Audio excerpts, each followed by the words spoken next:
وسلام على عباده الذين اصطفى أما بعد أعوذ بالله من الشيطان الرجيم بسم الله الرحمن الرحيم وما أرسلناك إلا رحمة للعالمين صدق الله العظيم اللهم صل وسلم وبارك على حبيبك سيدنا ومولانا محمد وآله. محترم بزرگوں اور دوستوں، رسول اللہ صلی اللہ علیہ وسلم کی سیرت کا بیان چل رہا ہے. اس سلسلے کے 3 بیانات ہو چکے، آج چوتھا بیان ہے. اس سے پہلے جو بات عرض کی گئی تھی کہ مسلمان کے لیے سیرت کو جاننا کیوں ضروری ہے، دوسری بات عرض کی گئی تھی کہ 6 صدی عیسوی میں جب رسول اللہ صلی اللہ علیہ وسلم کو اللہ پاک نے دنیا میں مبعوث فرمایا، بھیجا، اس وقت دنیا کی حالت کیا تھی، ہمارے ملک کی حالت کیا تھی، کون کون سے مذاہب تھے، کون کون سی قومیں تھیں دنیا میں، اس پر گفتگو ہو چکی. آج کا جو عنوان ہے وہ یہ ہے کہ رسول اللہ صلی اللہ علیہ وسلم کو اللہ پاک نے جزیرۃ العرب میں ہی کیوں بھیجا؟ کسی اور ملک میں بھیج سکتے تھے، وہاں کا انتخاب کیوں کیا؟ ایک جواب تو یہ ہے کہ اللہ پاک خالق اور مالک ہے، جہاں چاہے بھیج دیں. کسی بھی ملک میں بھیج سکتے تھے، اللہ نے عرب میں بھیج دیا، مکہ مکرمہ میں بھیج دیا. اور ایک یہ کیا اس کے پیچھے کچھ حکمتیں بھی ہیں. اللہ پاک نے تو کوئی حکمت اس کی بیان نہیں فرمائی کہ ہم نے اپنے محبوب کو مکہ مکرمہ میں، سعودی عرب میں، جزیرۃ العرب میں کیوں بھیجا. لیکن بہرحال علماء نے غور و فکر کیا، تحقیقات کی، اور اپنے اعتبار سے چیزوں کو سمجھا اور بیان کیا کہ بھئی اس جگہ ہی کا کیوں انتخاب کیا. ہمارے زمانے کے مشہور عالم دین، مفکر اسلام حضرت مولانا ابو الحسن علی ندوی نور اللہ مرقدہ نے 3 وجوہات بیان کی کہ کیوں رسول اللہ صلی اللہ علیہ وسلم کو جزیرۃ العرب میں بھیجا.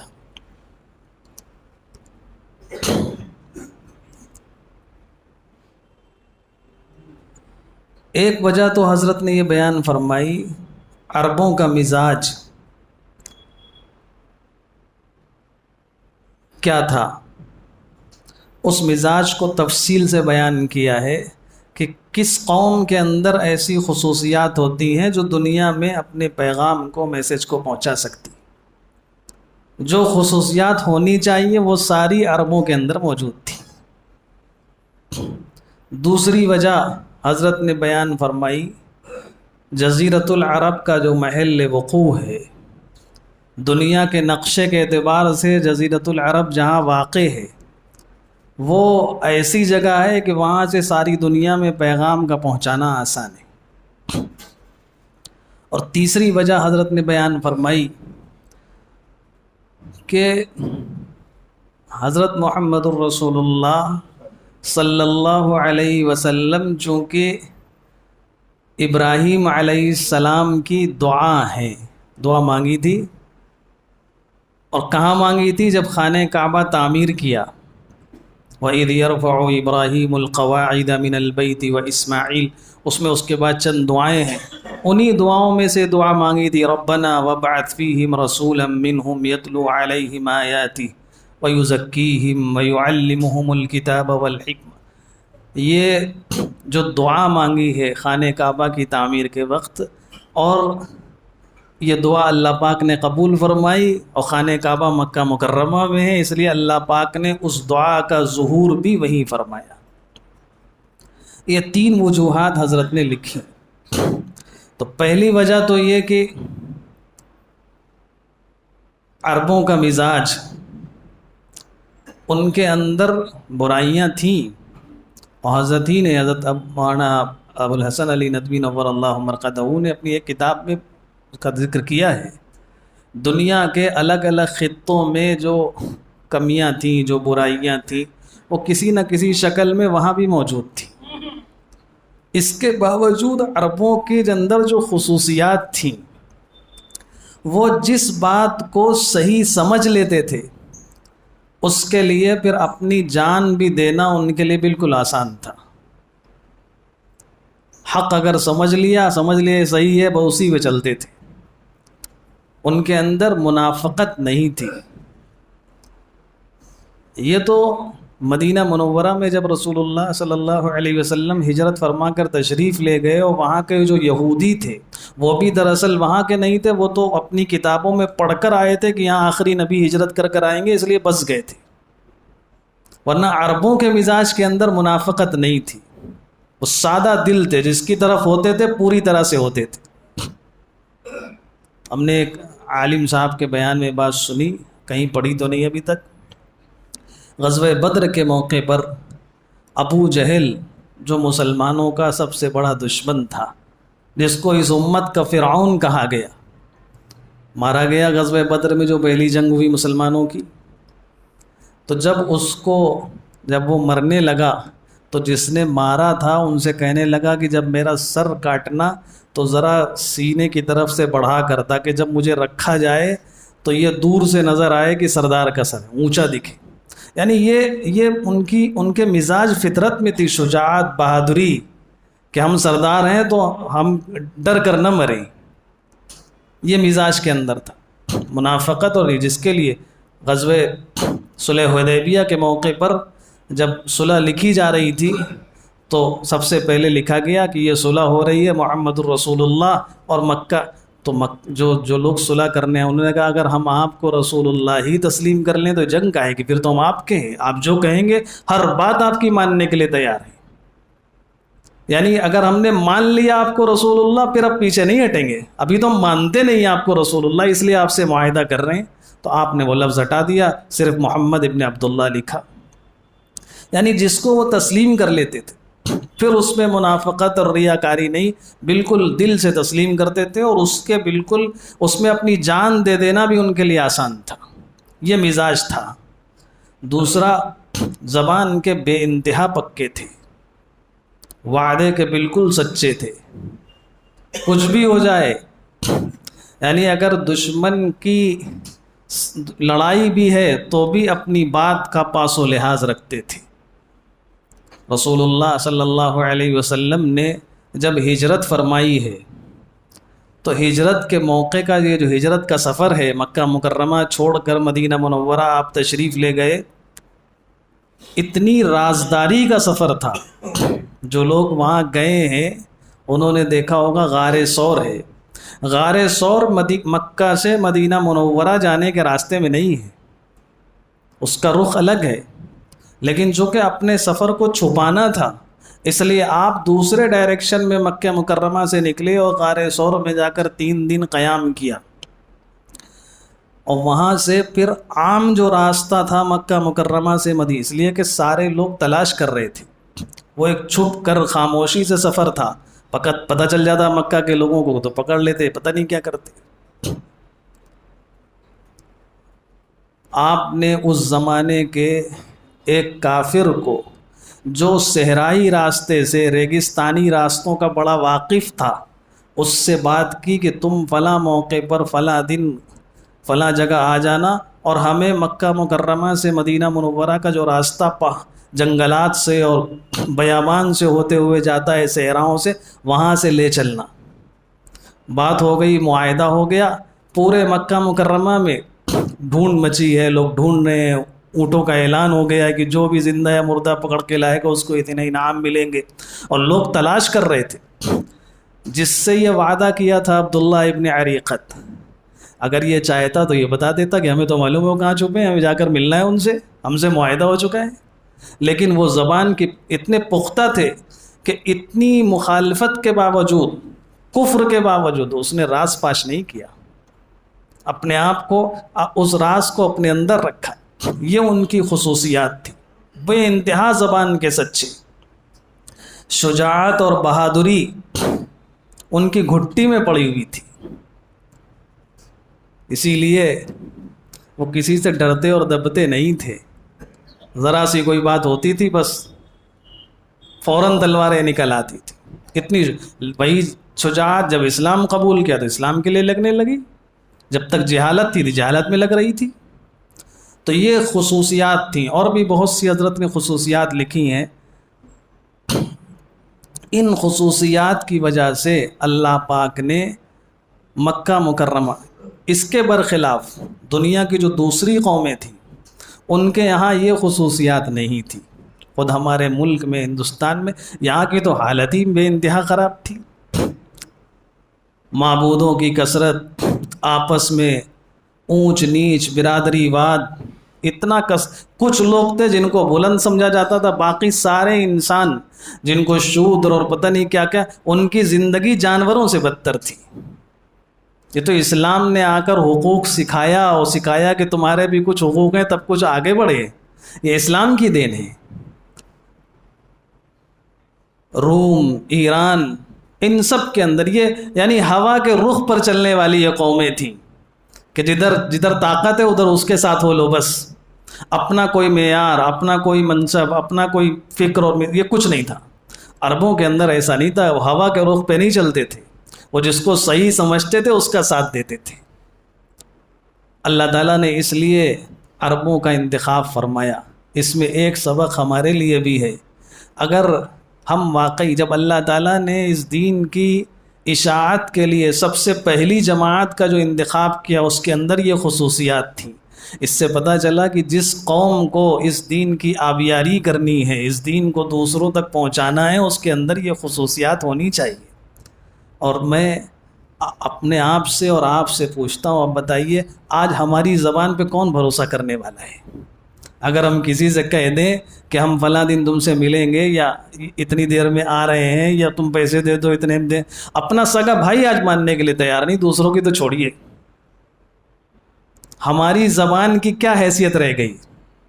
کیا ہے کوئی حیثیت؟ کوئی تسلیم کرتا اگر ہم زبان سے کہہ دیں؟ ایک زمانہ تھا، واقعات لکھے ہیں بزرگوں کے، یعنی اسٹیشن میں گئے اور کھڑکی پر پہنچے ٹکٹ لینے کے لیے، دیکھا جیب میں پیسے نہیں، تو اس سے ٹکٹ والے سے کہا کہ پیسے ابھی ہے نہیں، تم ٹکٹ دے دو، واپسی پر آ کر دے دیں گے۔ اس نے دے دیا ٹکٹ، تو جو پیچھے لائن میں لگا تھا اس نے کہا کہ جان نہ پہچان تم نے ٹکٹ کیسے دے دی؟ کہنے یہ انسان جھوٹا نہیں ہو سکتا، اس کا چہرہ بتا رہا ہے کہ جھوٹ نہیں بولے گا، یہ آ کے دے گا۔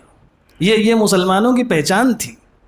جب یہ پہچان ہوگی تبھی اسلام اور دین ہماری ذات سے دوسروں تک پہنچے گا، ورنہ نہیں۔ اسی لیے اللہ تعالیٰ نے سب سے پہلے جس جگہ کا انتخاب فرمایا ان کے اندر یہ خصوصیات تھی، ہمت، بہادری، شجاعت۔ یہ نہیں کہ جس کی ہوا چل رہی وہ اسی طرف ہو گئے، تو دنیا والے کرتے ہیں۔ ادھر ہوا چل رہی ہے، جس کو ذرا سا غلبہ مل گیا، جس کو ذرا سی طاقت مل گئی، اسی کا جھنڈا ہم نے بھی اپنی دکان میں لگا لیا، اپنے مکان میں لگا لیا کہ آج کل ان کی حکومت ہے، بھیا ان کا لگا کے رکھو ہم سے۔ یہ مسلمانوں کی پہچان نہیں ہے۔ آپ جس کو صحیح سمجھیں، حق سمجھ، سوچ سمجھ کر سمجھیں، پھر جس کے ہوئیے تو پوری طرح سے۔ منافقت یہ اسلام کے ساتھ جمع نہیں ہو سکتی۔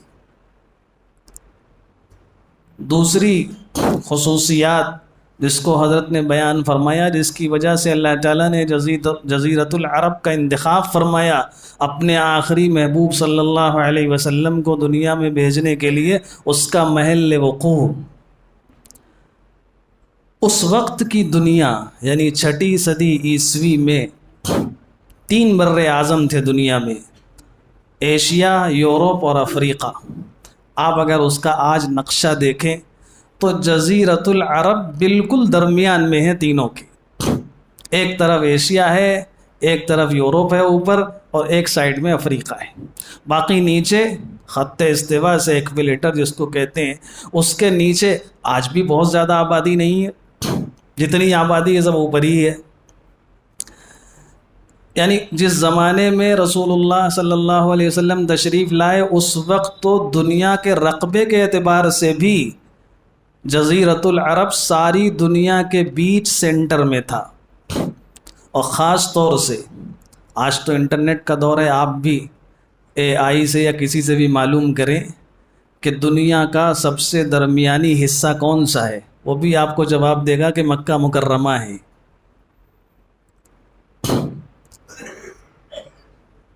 جزیرۃ العرب اس وقت دنیا کے بالکل بیچ میں تھا، اور یہ تینوں بڑے بڑے جو بر اعظم تھے، ان کے لوگ جب ایک جگہ سے دوسری جگہ جاتے تھے تو جزیرۃ العرب ہی کے ذریعے سے ہو کر جاتے تھے۔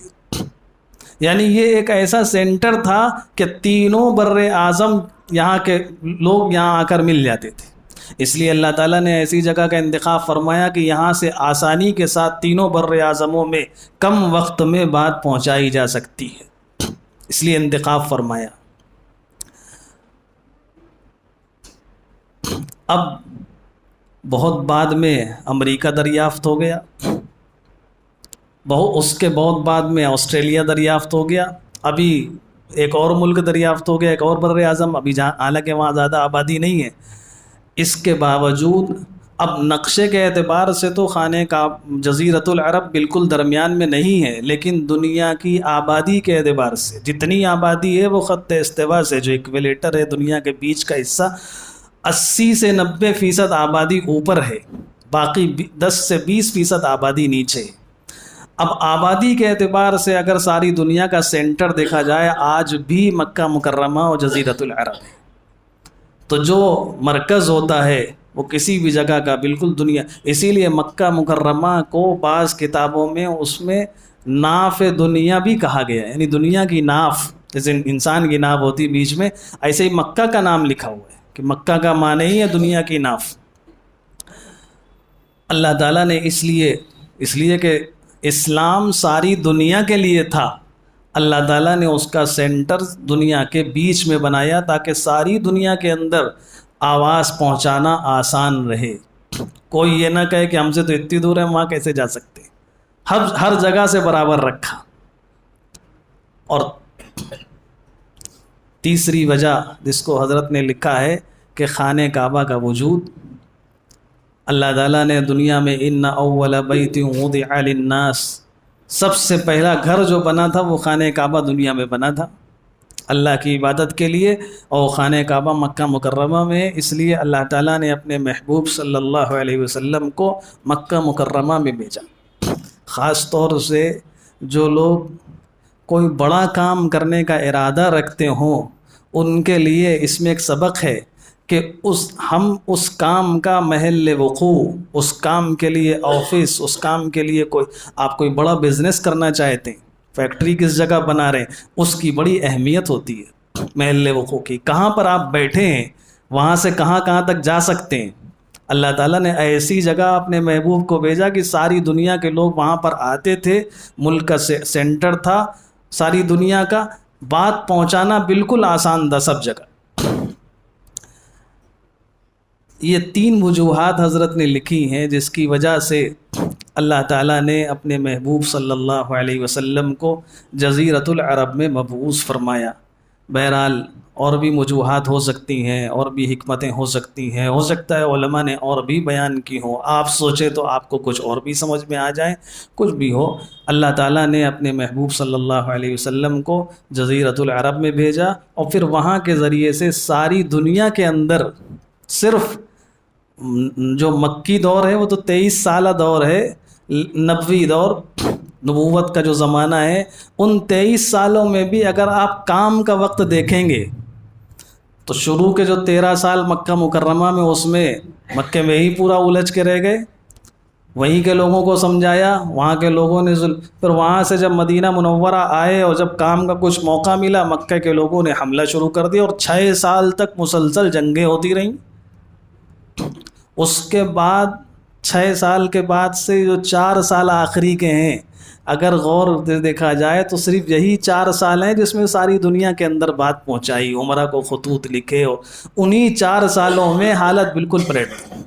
یہ ہے نبوت کا یعنی معجزہ، اور رسول اللہ صلی اللہ علیہ وسلم کے نبی برحق ہونے کی علامت۔ بہرحال اللہ تعالی ہم سب کو سیرت کو جاننے اور اس کو سمجھنے کی توفیق عطا فرمائے، اور رسول اللہ صلی اللہ علیہ وسلم کی سچی محبت ہم سب کے دلوں میں پیدا فرمائے۔ خاص طور پر جو صفات اللہ تعالیٰ نے اپنے محبوب کے اس دین کو آگے بڑھانے کے لیے جن لوگوں کے اندر دیکھی تھی وہ صفات اللہ پاک ہم سب کے اندر پیدا فرما دی. کہنے سننے زیادہ عمل کی توفیق عطا فرمائے.